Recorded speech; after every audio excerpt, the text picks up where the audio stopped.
کله چې قرآن کریم پویا د قرآن کریم دعوت د قرآن کریم تبلیغ دانو نو چې باران بنه کېدو و د شهید ابي نه کان راوړل کوی ته ورته وای د شهید بابا نه کان راوړل او منګي ته واچو چې باران راکته شي او دا بیانې نظریه وا د پخوانو مشرکینو پخوانی مشرکین چې باران بنه کېدو نو د غوا او د سخوندر په لکۍ پورې به غیا وتولا او هغه ته به اور واچو او چې کله لکۍ د غوا به وسېزلې شول د غوا به आवाज وکاو وای وسو باران کیږي د دیو جن امام ابن قتيبه ذکر کړی دی اجائل انت بقرن مصلاتا ذریعه لك بین الله والمطر ایا غوا د مصلا هغه ته غیا هغه لکۍ ته ځوړند کړی دا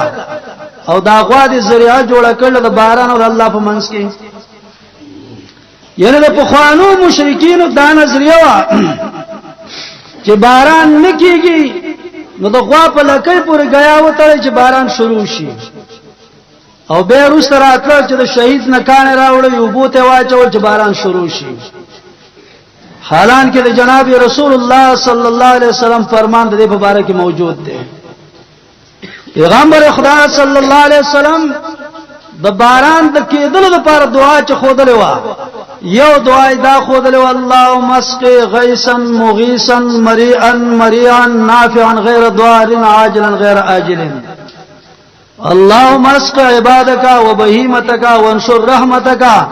واحيي بلدك الميت د جناب رسول الله صلی الله علیه وسلم معصور منقول دعاګانې نقل دي خو پیخه ده سوا چې علم د قران او د حدیث د خلکو نه ير شوی وو نو د ځان نه هغه طریقې جوړې کړې چې د مشرکینو د مکې سره مشابهت لاره باران چې وکړه ډیر شو نو استاد به اعلان وکړو چې ایماندارو د جړې بانګونه کوو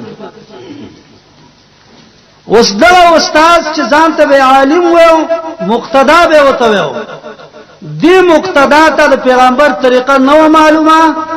چې د پیغمبر علی السلام طریقه د بارانه د ودریدو څنګه و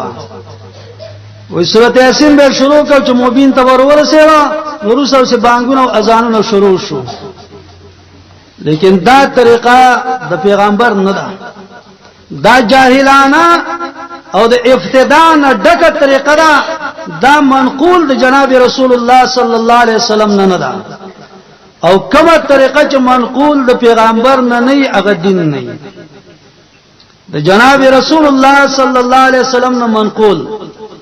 په خطبه باندې نبی علیہ السلام د جمعې په ورځ ولاړل سړی اوچت شو باران ډیر شوی دی یا رسول الله مونږ ډیر تنگ شو آبادین را غورځيږي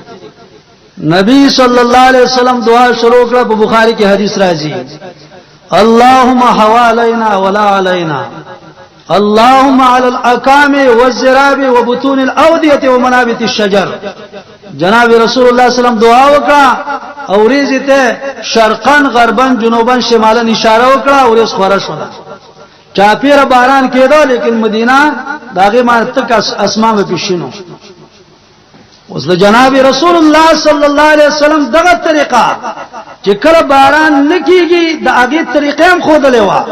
چې کله باران ډیر شي د هغه طریقې هم خودلې ده په کار د شری چې علما عوام هغه دعا وایي چې کومه دعا منقول د جناب رسول الله صلی الله علیه وسلم نه ده اللهم حوالينا ولا علينا اللهم على الاكام والزراب وبطون الاوديه ومنابت الشجر الله زمونه باران واړې په مونږه مکوا الله دا په دې ډېرو باندې وکي په دې غرونو باندې وکي په دې کندو باندې وکي او ولې چې کوم ځای کې الله داغه په بيخونو باندې وکي الله په باران مکي دا جناب رسول الله صلی الله علیه وسلم طریقه خو دروا